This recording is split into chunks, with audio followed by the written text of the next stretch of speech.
어, 서로 막 못 믿어해요. 당신이 깨끗한 셈입니다. 못 믿어해요. 아, 그래요. 우리는 깨끗하지 않습니다. 네. 하나님이 우리와 함께 하시기에 우리가 깨끗할 수 있는 것입니다. 우리가 그걸 잃어버리지 않고 갔으면 좋겠습니다. 엘리야 이야기가 나오고 이제 계속 묵상해 가고 있습니다. 열왕기상 말씀 보면서 우리 엘리야가 생각보다 별 볼일 없는 사람이었다. 이런 생각이 좀 들었습니다. 저도 되게 겁이 많은 사람입니다. 다른 분들이 저를 보면 꽤 담대해 보이고 뭔가 믿음도 좋아 보이고 심지가 굳은 사람처럼 보인다고 합니다. 몇몇 분이. 네, 그렇지는 않은 것 같은데 좋은 말로는 그렇고 나쁜 말로 그러면 뭐 좀 뻔뻔해 보인다 이런 건가 싶은데 제가 생각하는 저의 모습은 엄청 연약하고 믿음도 부족하고 쉽게 흔들리고 포기하기를 잘하는 그런 사람입니다. 예전에는 제가 원래 그런 사람이라는 사실들을 사람들에게 잘 들키지 않기 위해서 애쓰고 노력하고 아닌 척하고 그랬는데 그게 습관이 돼서 지금 이렇게 됐는지도 모르겠어요. 근데 실제는 정말 그렇지 않은 사람입니다. 지금은 그런 저 자신을 좀 인정하고 그럼에도 불구하고 나 같은 자를 통해서 일하실 하나님을 의지하며 그러면서 믿음으로 조금씩 성장해가고 있는 중입니다. 우리가 잘 알고 있는 엘리야 선지자는 매우 대단하고 신령하고 믿음이 특별한 사람으로 잘 알려져 있죠. 엘리야 선지자는 특별히 하나님의 기적을 많이 경험한 그런 선지자였습니다. 아합에게 호기롭게 가뭄을 딱 선포하고 그리 시냇가로 숨었을 때 하나님은 그에게 시냇물과 까마귀가 물어다주는 떡과 고기를 먹으면서 기적처럼 살아남았었던 그런 경험을 가지고 있었던 사람이었습니다. 사르밧 과부에게 찾아가서 기름통과 이 가루, 그 곡식 가루통을 끊임없이 채워주는 그런 기적을 또 베풀기도 했었던 사람이었습니다. 또 그의 아들이 죽었을 때 다시 살려낼 수 있었던 그런 능력을 가진 그런 엄청 신비한 능력을 가진 선지자였습니다. 아합의 바알과 아세라 선지자 850명과 갈멜산 전투에서 전투할 때도 영적인 전투를 할 때도 하늘에서 불을 내려서 물 세 통을 들여다 부은 그 제단과 그 흙과 그 돌까지 다 사르는 그런 하나님의 기적을 그렇게 베풀었던 엄청 능력이 있었던 선지자였습니다. 우상 숭배자들 그 자리에서 850명을 잡아서 다 처단했었던 그런 능력 있는 사람이었죠. 열왕기하 1장에 보면요, 아합이 죽고 난 후에 아하시아가 왕위에 오릅니다. 그때 아하시아가 낭에서 떨어져 죽게 되었을 때 다른 나라의 이방 우상에게 내가 죽게 될 것 같냐 하고 물어봐라고 시켰습니다. 근데 엘리야에게 하나님께서 아합에게 가서 이야기해라. 하나님이 없어가지고 어디 이방 우상한테 가서 물어보냐. 너는 죽게 될 것이다. 침상에서 못 내려오게 될 것이다. 이렇게 전하라고 해서 또 전합니다. 그랬더니 그 아하시아가 그 엘리야 잡아갖고 오라 이렇게 50부장에게 보냈는데 50부장이랑 50명의 군사를 보냈는데 그 자리에서 불로 다 태워버렸습니다. 2번이나 이런 일들을 반복했었던 엄청난 능력 있는 선지자였습니다. 그의 마지막의 인생도 산채로 죽지 않고 산채로 바람 타고 하늘로 승천한 그런 엄청난 선지자로 알고 있었죠. 그런데 이런 엘리야 선지자를 야고보 사도는 이렇게 이야기합니다. 야고보서 5장 17절에 엘리야는 우리와 성정이 같은 사람이로되 그가 비가 오지 않기를 간절히 기도한즉 3년 6개월 동안 땅에 비가 오지 아니하고 다시 기도하니 하늘이 비를 주고 땅이 열매를 맺었느니라. 엘리야는 그냥 우리와 똑같은 본성의 성품의 그냥 사람이었다, 인간이었다라는 이야기를 하고 있는 것입니다. 똑같이 두려워했고 똑같이 무능했고 똑같이 연약한 인간이었을 뿐이었다. 근데 그가 능력을 행했었던 것은 믿음으로 기도했기 때문이다. 이렇게 이야기하는 것입니다. 그가 위대하였었던 것은 겸손히 순종하며 하나님의 말씀에 그냥 따라 순종했었던 것. 그리고 그저 하나님께서 일하시도록 엎드려 겸손히 간구하고 기도했었던 것이 그의 위대함이었다. 이렇게 이야기하고 있는 것입니다. 엘리야 이야기를 저는 다시 한번 살펴보면서 엘리야 이야기 속에서 감춰진 그 엘리야에 대한 오해가 많이 있었음을 확인할 수 있었습니다. 엘리야는 어이없이도 이세벨이라는 한 여인이 한마디 했던 거에 대해서 좌절하고 그걸 마음에 품고 절망해서 두려움에서 사로잡힌 채 자기 자신의 무능함에 빠져서 실족해서 자기 연민의 동굴에서 나오지 못했었던 그런 연약한 한 인간이었을 뿐이었습니다. 엘리야는 사실 겁쟁이였습니다. 두려움이 많았고 쉽게 포기하는 사람이었습니다. 우리에게 좀 위안이 되지 않습니까? 아, 나도 그런 사람인데 엘리야도 그런 사람이었구나. 엄청 대단한 것처럼 보이지만 사실 까보면 별거 없구나. 제가 그런 걸 많이 느낍니다. 엄청 유명하고 막 그렇게 막 좀 탁월해 보이는 목사님들 이렇게 가까이는 아니고 옆에서 이렇게 보면 사실 이렇게 교제해 보면 사실 별거 없어요. 막 엄청 영적으로 막 대단한 것 같아도 사실 별거 없어요. 연약한 인간일 뿐입니다. 그런 거 보면서 아, 나도 할 수 있겠다. 우리 다 똑같은 연약한 인간이구나. 하나님께 기도하면서 우리가 이렇게 가는 거구나. 이런 생각을 합니다. 위대한 선지자 엘리야도 똑같은 사람이었습니다. 오늘 우리는 엘리야 얘기를 통해서 우리들의 눈을 가리고 어둡게 또 두렵게 하는 것은 무엇인지 함께 살펴보려고 합니다. 하나님께서는 그를 어떻게 대하셨고 그런 그를 다시 일으키셔서 새로운 사명을 부여하시고 또 우리가들이 믿음으로 살아갈 때 엘리야와 같은 그런 상황, 어려운 상황에 처했을 때 우리들도 믿음으로 어떻게 하나님께서 우리를 건지시는지, 우리를 찾아오셔서 우리를 다시 한번 일으키시는지를 함께 생각해보고 살펴보려고 합니다. 오늘 본문 바로 앞부분에서는 아까 이야기했었던 것처럼 엘리야는 아합의 우상 숭배 선지자들, 그러니까 850명을 그냥 한 방에 진멸하고 백성들로 하여금 하나님이 누구신지를 분명하게 보여주는 그런 기적을 보였었습니다. 그렇게 우상 숭배자들과 거짓 선지자들이 이스라엘 땅에서 하나님이 택한 이스라엘 민족 안에서 그렇게 한 번에 진멸되고 난 이후에 3년 6개월 동안 비가 내리지 않았었던 가뭄이 해결되었습니다. 그 다음에 비가 오기 시작했습니다.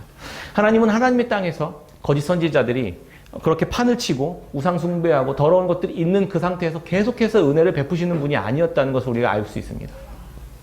왜 하나님이 3년 6개월 동안이라는 혹독한 가뭄을 주시면서 그 이스라엘 백성들이 가뭄을 주시면서 그렇게 힘든 시간들을 보내게 하셨는지를 우리가 생각해 봐야만 합니다.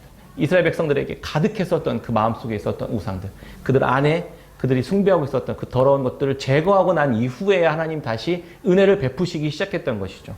왜 우리 삶 속에 가뭄과 같은 시간들이 계속 이어지는지 생각해 볼 때 우리는 생각해 볼 수 있는 것입니다. 우리 안에 있는 더러운 것들, 우상 숭배하고 있는 것들이 혹시라도 있다면 그거를 제거하시는 과정은 아닌지 살펴보야만 한다고 지난 시간에 같이 한번 나누었죠.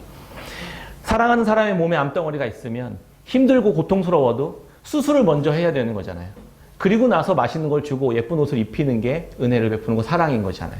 하나님도 똑같습니다. 우리 안에 거짓된 것들이 가득한데 계속해서 은혜를 베푸시지 않는 것이죠. 어려운 상황들 가운데 있습니까? 가뭄 가운데 있습니까?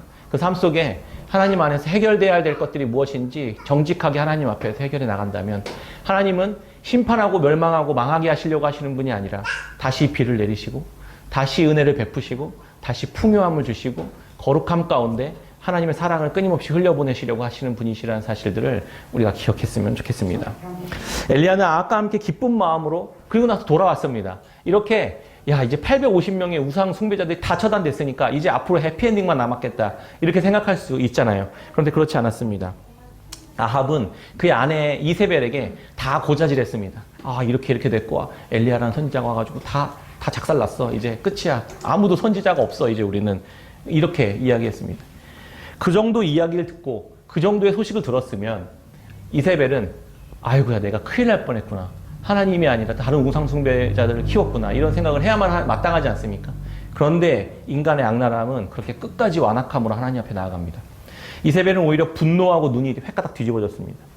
여호와의 제사장들을 다 죽이고 이스라엘 민족 안에 우상을 집어넣고 들여와서 그들을 키워냈던 것이 이세벨이었던 것입니다. 자기의 권세에 대한 직접적인 위협이었고 자존심도 많이 상했을 것입니다. 살기 가득한 눈으로 엘리야를 내가 잡아서 죽이리라 이렇게 선포하고 통보해버립니다. 그 말을 집어듣고 그 한마디 듣고 엘리야는 죽음의 위협을 느끼고 완전히 겁에 사로잡혀 버렸던 것입니다. 그리고 나서 잽싸게 광야로 도망갔습니다. 그곳에서 로뎀 나무 아래 숨어서 하나님께 원망과 불평의 기도를 했던 장면이 바로 오늘 본문의 장면이었던 것입니다. 열왕기상 19장 4절 우리 같이 한번 읽어볼까요? 19장 4절입니다. 같이 읽겠습니다. 시작. 자기 자신은 광야로 들어가 하룻길쯤 가서 한 로뎀 나무 아래 앉아서 자기가 죽기를 원하여 이르되 여호와여 넉넉하오니 지금 내 생명을 거두시옵소서. 나는 내 조상들보다 낫지 못하나이다 하고. 아무리 이세벨이 왕비라고는 하지만 하늘의 비를 3년 반 동안이나 잠궈버렸던 이 능력의 선지자, 그가 이 여인의 한마디에 어떻게 이렇게 한 방에 나가 떨어질 수 있을까? 그런 생각을 좀 해봅니다. 좀 의아하지 않습니까? 이세벨은요, 실제로 수많은 선지자를 잡아다가 잔인하게 죽였던 여인이었습니다. 이세벨은 하나님의 말씀을 무시하고 악랄하게 우상숭배를 강요했었던 사람이었습니다. 하고 싶은 대로 잔인하게 행했었던 여인이었습니다. 그 소문이 자자하게 이스라엘 민족 안에 퍼져 있었고, 악랄한 소문이 얼마나 자자하게 퍼져 있었으면 이 엄청나게 기적을 행했던 엘리야 선지자도 그녀의 한마디 선포에 바로 주눅이 들고 위축되어서 그냥 광야로 도망가 버렸던 것입니다. 아합이 이렇게 악랄하게 통치를 했었던 것은 아합이 메인이 아니라 그 뒤에서 진짜 권세자였던 이세벨이 조종하고 있었던 겁니다. 열왕기상 21장 5절에 힘없는 농부의 땅을 뺏었던 이제 21장에 보면 그 나봇의 포도원 사건이 있거든요. 그걸 보면서 하나님이 더 이상 참지 못하고 이세벨에게 저주의 심판을 내리시면서 선포하시면서 했었던 이야기가 바로 이 이야기입니다. 21장 25절에 예로부터 아합과 같이 그 자신을 팔아 여호와 앞에서 악을 행한 자가 없음은 그를 그의 아내 이세벨이 충동하였습니다. 뒤에서 다 조작해서 우상숭배를 조작했던 사람이 이세벨이었던 거예요. 그러니까 요한계시록 2장에 보면 이세벨의 이름이 나오거든요. 요한계시록 2장에. 그 묵시 책에 아시아에 있는 7교회 중에 두아디라 교회에 보내는 편지에 이세벨의 이름이 등장합니다. 이세벨은 뒤에서 하나님의 백성들을 이렇게 우상숭배하도록 이렇게 폭력적으로 행사하고 유혹하고 했었던 그런 여인의 이름을 아예 고유명사처럼 이제 아예 이세벨, 이렇게 악녀의 이름을 이세벨로 이렇게 딱 박아가지고 이야기합니다. 진짜 악의 그 실세는 이세벨이었던 거예요. 우상숭배 선지자들과 아합은 그냥 사탄의 졸개들이었던 것 뿐입니다. 850명 이런 거 다 졸개들이었어요. 그 진짜 우두머리가 나타난 거죠. 그러니까 그 우두머리 앞에 딱 서니까 엘리야가 바로 그냥 주눅 들어버렸던 것입니다.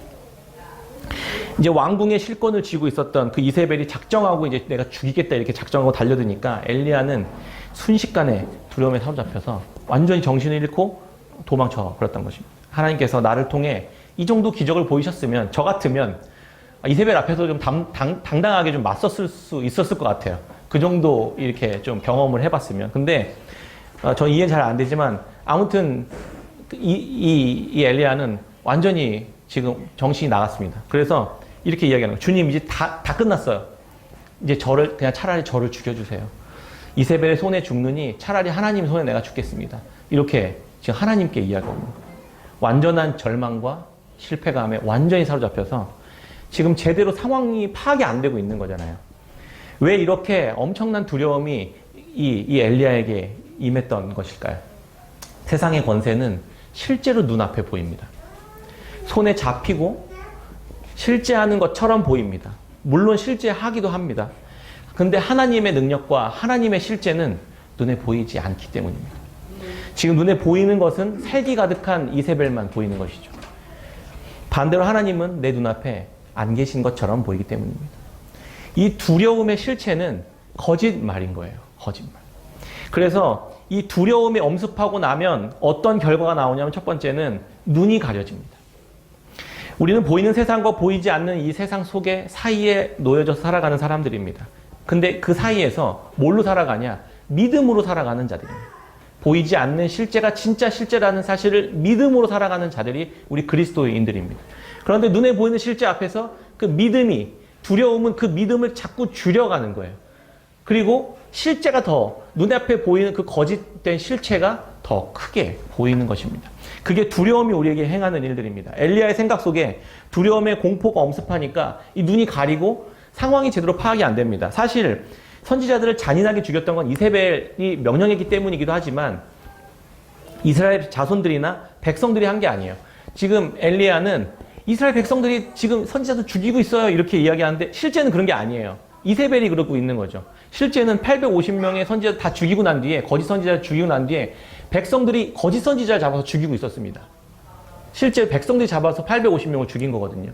그럼 이제 분위기상 딱 보면 이제 백성들이 들고 일어나서 진짜 하나님은 우리는 섬겨야 된다라고 할 판인데 이 두려움이 엘리야를 완전히 무너뜨려 버렸습니다. 지도자를 무너뜨려 버리니까 이스라엘 백성들도 다 흩어지게 된 것이죠. 거짓말은, 사탄은 우리에게 그렇게 공격합니다. 두려움, 실체가 아닌 거짓을 진짜처럼 만들어 버리는 것이죠. 그리고 그걸 믿게 만들어 버립니다. 우리의 눈을 가려 버리니까요. 사탄은 결정적인 순간 거짓말로 두려움을 갖게 하고 진짜 현실을 제대로 바라보지 못하게 만드는 것입니다. 나는 분명히 믿고 있는데, 나는 분명히 경험했는데 주변에는 다 하나님이 믿지 못한 사람들만 가득한 그곳에 서니까 내 믿음도 없고 하나님을 알지도 못하는 사람들 속에서 나만 홀로 남아있는 것 같은 느낌이 드는 것이죠. 투명 인간이 된 것 같고 내가 혼자 잘못 본 것 같은 그런 상황을 맞이합니다. 이때 두려움이 몰려옵니다. 하나님은 내 삶에서 희미해지고 실제 별것이 없는 이세벨이 너무 커져버리는 것입니다. 진짜 하나님은 숨어버리는 것 같고 잠시 권력을 쥐고 있는 이세벨은 이렇게 시퍼렇게 살아있는 것처럼 나를 죽이려고 나를 향해 달려드는 것처럼 느껴지는 것이죠. 그러나 실제 하나님이 시퍼렇게 살아계시고 위협하고 있는 이세벨은 아무것도 아닌 종이 호랑이 같은 존재라는 사실들을 우리가 기억해야만 한다는 것입니다. 두려움은 엘리야의 눈을 가려버렸고 이 둘의 자리가 맞바꾸어져 버렸습니다. 하나님의 자리에 거짓 이세벨이 앉아버렸던 것이죠. 진짜가 가짜가 되고 가짜가 진짜가 되는 그런 역전의 현상들이 두려움을 통해 일어나게 됐던 것입니다. 우리도 믿음으로 살아갈 때 이런 일들을 종종 경험합니다. 세상이 너무 커 보이고 난 너무 작아집니다. 나와 함께 하신 하나님은 어디 사라진 것 같고 잠시 도망친 것 같고 숨어버린 것처럼 느껴질 때가 있습니다.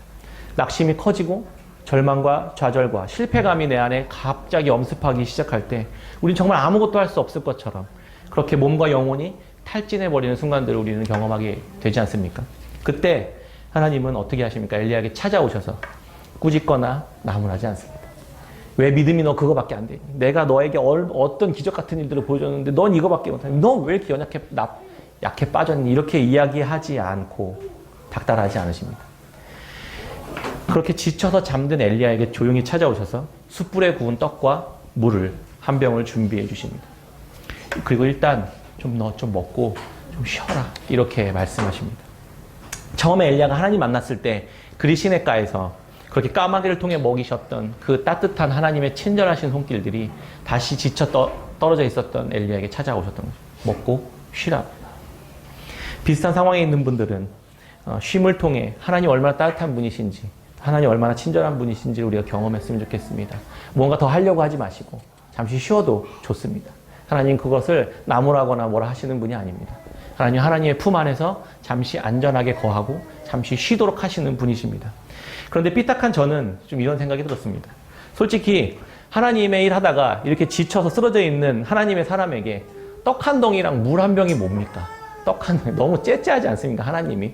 그런 생각이 저는 좀 드는 거예요. 하나님 진짜 좀 너무 째째하다. 애초에 이렇게 힘들게 하지 말고 좀 힘든 일이 있었을 때 좀 기적같이 딱 나타나고 짠 하고 좀 이렇게 멋지게 좀 보호해 주시고 하나님이 내가 하나님 편에 있는 사람이야 이렇게 좀 뿜뿜하게 해주시면 좀 어떠냐 이런 생각이 저는 좀 들더라고요. 막 군사들을 막 보내가지고 불 내려버리고 기적들을 보이고 능력을 주시면 될 것을 왜 잠시 배를 채울 떡 한 조각이라니 이게 너무 째째해 보였습니다. 그러나 하나님이 함께 하시고 그의 생명을 하나님의 손으로 직접 내가 책임지리라고 말씀하시는 하나님이시라는 사실들을 좀 생각해 보게 되었습니다. 숯불에 구운 떡은요, 예수님께서 베드로와 제자들에게 찾아가셔서 직접 찾아주셨던 음식 중에 하나이기도 했습니다. 요한복음 21장에 보면 베드로와 제자들은 예수님의 기적과 능력을 경험했지만 3년 동안 예수님이 이제 왕으로 등극하겠구나 기대했지만 결국 십자가에 달려 초라하게 죽어버리는 모습을 보고 실망하고 제자들이 다 떠나고 그냥 업으로 다시 돌아갔습니다. 그때 그 자리에 찾아오셔서 예수님께서 그들이 하루 밤새도록 낚시를 했지만 아무 물고기도 건지지 못했었던 그 절망과 외로움과 그 낙심과 좌절 가운데 있는 제자들에게 예수님은 직접 불을 피우셔서 숯불에 떡과 물고기를 구워서 준비해 놓고 계셨었습니다. 그 지쳐있는 이들을 먹이시려고요. 손수, 친히 그들을 먹이고 그를 다시 회복시키시려고 예수님은 그들을 찾아오셔서 숯불에 구운 떡을 준비하셨던 것처럼 엘리야에게 하나님이 그렇게 하셨던 것입니다. 숯불에 구운 떡과 고기가 가지고 있는 의미가 있습니다.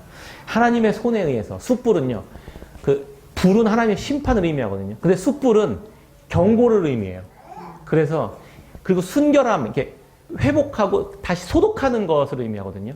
그러니까 숯불에 구운 떡은 하나님의 손에 의해 새롭게 된 하나님의 온전한 말씀으로 채우는, 내가 하나님으로부터 오는 경건과 거룩과 깨끗한 말씀으로 내가 너를 먹이겠다라고 말씀하시는 것과 똑같습니다.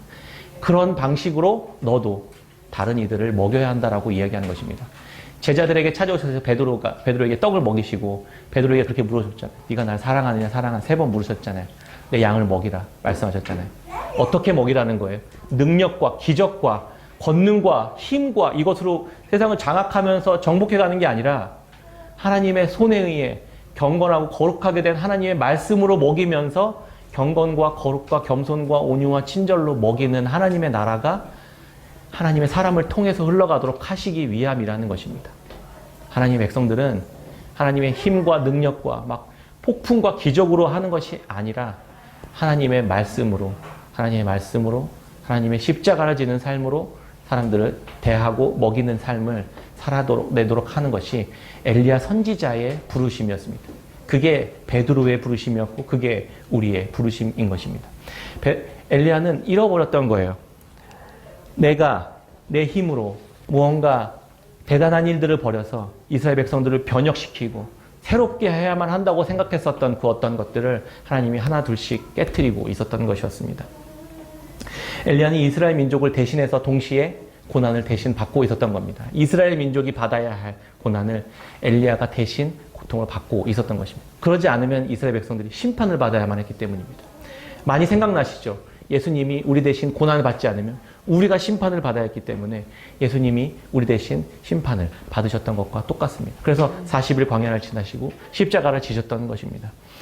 그리고 두려움에 이렇게 사로잡힌 엘리야를 이렇게 회복시키셨던 것처럼 다시 또 두려움에 사로잡힌 엘리야에게 하나님은 다시 찾아오셔서 힘을 내게 하시고 엘리야는 그 떡과 그 물을 먹고 힘을 내서 40일 동안 광야를 또 다시 걸어가게 됩니다. 광야를 지나서 호렙산에 이르게 됩니다. 호렙산의 동굴에서 또 숨어 지냅니다. 엘리야는 거기서 회복이 안 되는 거예요. 다시 돌아오지가 않는 거예요. 그 호렙산의 동굴에 숨어서 다시 은둔에 처하게 됩니다. 여전히 그 충격과 공포에서 벗어나지 못하고 있었습니다. 그런 엘리야에게 하나님 다시 찾아오셔서 말씀하십니다. 엘리야야, 네가 여기에 왜 있느냐? 네가 어찌하여 여기 있느냐? 열왕기상 19장 19절에 말씀하십니다. 엘리야는 하나님께 이렇게 대답합니다. 19장 10절입니다. 같이 한번 읽어볼까요? 10절입니다. 시작. 그가 대답하되 내가 만군의 하나님 여호와께 열심히 유별하오니 이는 이스라엘 자손이 주의 언약을 버리고 주의 대장을 하며 칼로 주의 선지자들을 죽였으며 오직 남았거늘 그들이 내 생명을 찾아 빼앗으려 하나이다. 이 두려움은요, 한번 찾아오면 쉽게 사라지지가 않습니다. 두려움의 이 두 번째 결과로 하나님은 내 눈에 사라지고 나만 남는 것을 보게 합니다. 너만 남았어. 너의 힘으로 했잖아. 너의 힘으로 한번 해봐. 두려움은 계속해서 우리에게 이렇게 이야기합니다. 너는 이미 끝났어. 하나님은 사라지고 내 삶에 나만 남게 하는 게 두려움의 무서움입니다. 하나님 말씀대로 순종했더니 돌아오는 것이라고는 죽음의 위협뿐이었습니다. 하나님의 말씀에 순종하면 복을 받습니까? 정말 그렇습니까? 하나님 말씀 열심히 순종하시면 복 받습니까? 부자 되고 일 잘 풀리고 병도 낫고 유명해지고 또 우리가 좋다고 생각하는 그런 복들을 하나님께서 계속 주십니까? 정말 그렇습니까? 그럼 왜 하나님의 아들이신 예수님은 이 땅에 오셔서 가장 비참하게 죽으셨죠? 가장 저주받은 사람이 예수님 아닙니까? 그런데 하나님은 그 예수 그리스도가 가장 복되다 말씀하시잖아요. 그럼 도대체 복은 뭡니까? 십자가에 달리는 복이고. 이 역설이 해결되어야만 진정한 기독교 신앙을 가지실 수 있습니다. 우리 눈에 예수님은 가장 복을 많이 받으신 분이십니까? 아니면 저주받은 인생입니까? 예수님처럼 살고 싶으십니까? 아니면 예수님처럼 살기 싫으십니까? 우리는 기독교 신앙을 가지고 있다고 하면서 예수님처럼은 살기 싫어요. 예수님이 십자가 지고 그 복은 내가 받고 싶어요 라고 하는 게 기독교 신앙, 아주 잘못된 기독교 신앙입니다. 그러니까 성장이 없는 거예요. 그러니까 우리가 복음 안에서 하나님의 능력과 영광과 그 친절함과 사귐을 경험하지 못하는 겁니다. 이 역설이 해결되어야만 진정한 기독교 신앙 안으로 들어갈 수 있는 겁니다. 우리 많이 고민해 봤으면 좋겠습니다. 예수님이 가장 복된 삶을 사신 분입니다. 왜요? 하나님의 말씀에 온전히 순종하셨기 때문에. 고민이 필요합니다. 예수님을 믿으면서 예수님이 주신 복의 내용은 별로 관심이 없어요.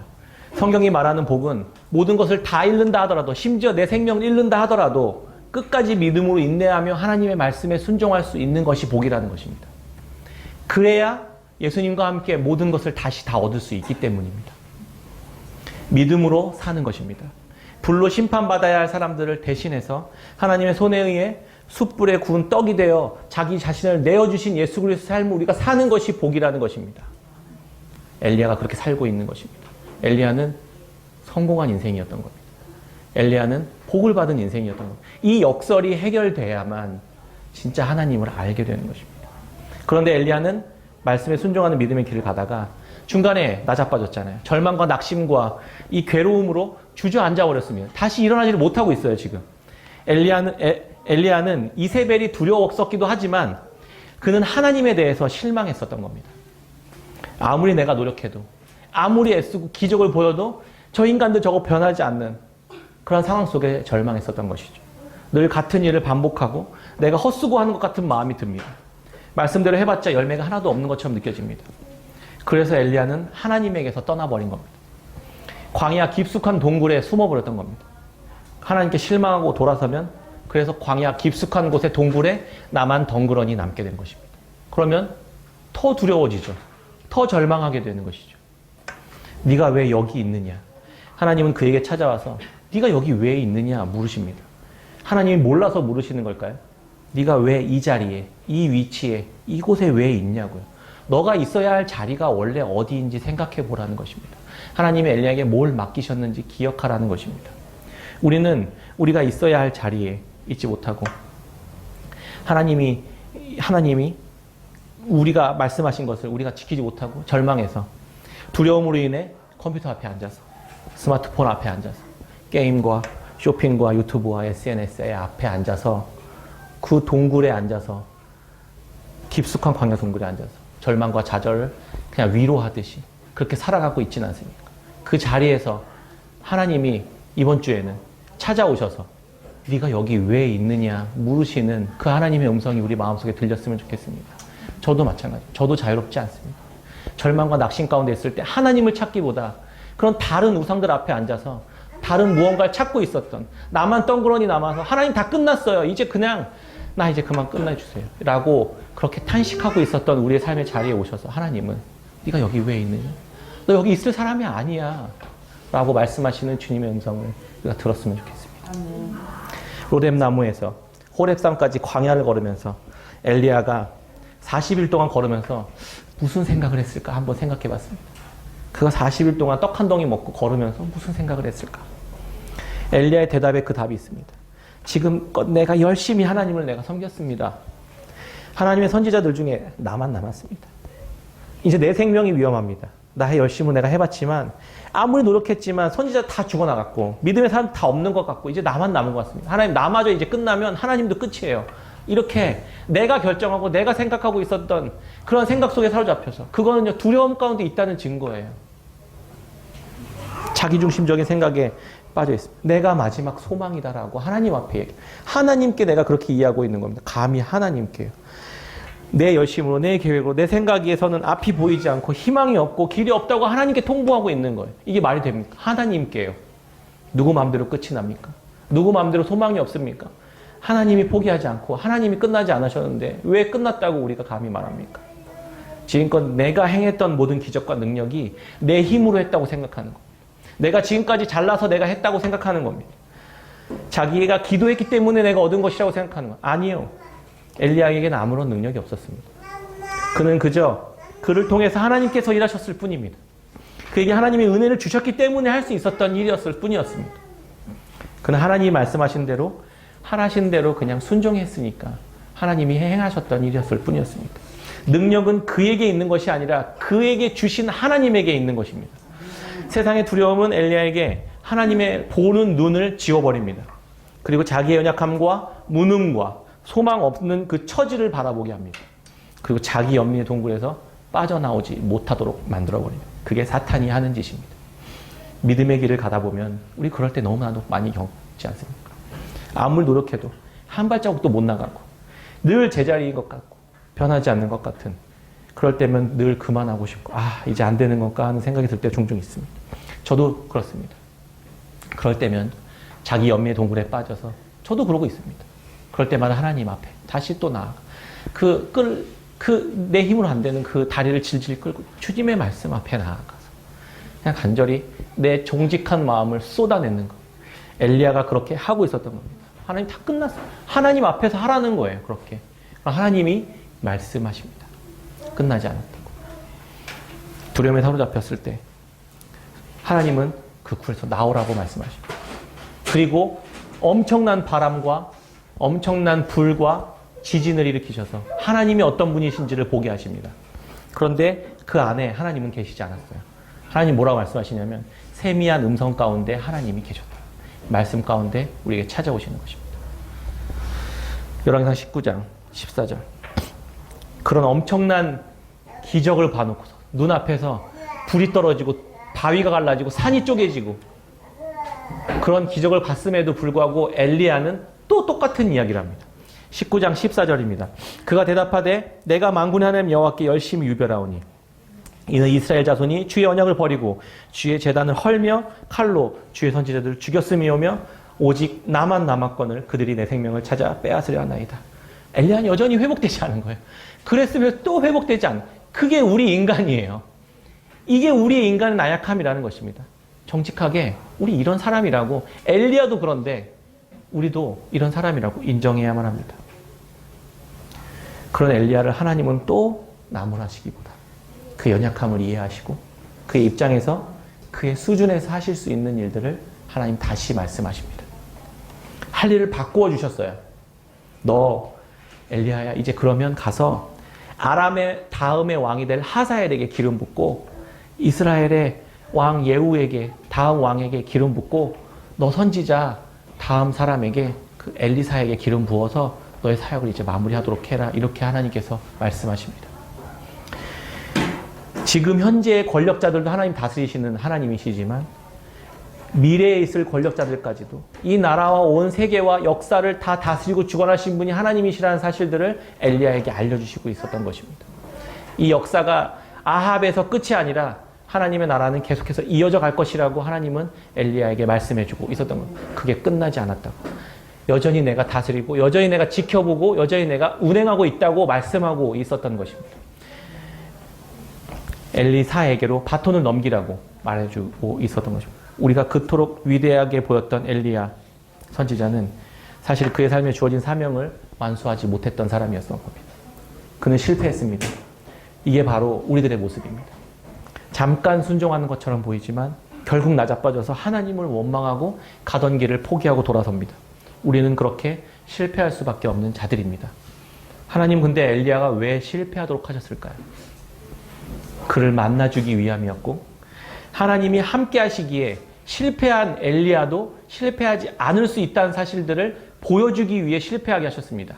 그렇다면 우리도 마찬가지죠. 우리가 왜 실패하게 됩니까? 우리에게 만나주시기 위함이고 우리가 실패한 우리에게 실패한 것이 아니라 끝까지 너와 함께함으로 인해서 너에게 승리를 약속하겠다고 말씀하시기 위해서 실패하도록 하셨다는 것입니다. 우리는 실패할 수밖에 없는 죄인입니다. 그럼에도 불구하고 하나님의 영원한 사랑 안에 거하는 자들이라는 사실들을 우리가 기억해야만 합니다. 이게 하나님이 우리에게 주시는 복음의 메시지인 것입니다. 우리는 이 복음 안에 살아가는 자입니다. 하나님 나는 실패했습니다. 하나님 여전히 나는 망했습니다. 여전히 나에게 소망이 끊어졌습니다. 그럼에도 불구하고 나는 하나님 안에 거하는 자이기 때문에 하나님 안에 있고 싶습니다. 이렇게 주님 앞에 나아가는 것. 그렇게 주님이 우리를 붙잡고 계시는 것. 그렇기 때문에 실패한 자도 실패하지 않을 수 있다는 것을 우리에게 하나님은 알게 해주시는 것입니다. 이렇게 말씀하십니다. 열왕기상 19장 18절에 내가 이스라엘 가운데 7,000명을 남기리니 다 바알에게 무릎 꿇지 아니하고 다 바알에게 입맞추지 아니한 자니라. 하나님은 포기하지 않으셨고 하나님은 멈추신 것이 아니고 숨어 계신 것이 아닙니다. 하나님은 하나님의 일을 계속 하고 계셨습니다. 엘리야의 눈에 보이지 않았을 뿐이었습니다. 엘리야는 엘리사에게 바톤을 넘겨줍니다. 엘리야는 실패했습니다. 그리고 엘리사가 그 일을 감당합니다. 우리에게 엘리사가 누구입니까? 우리의 바톤을 넘겨주어야 할 분이 누구십니까?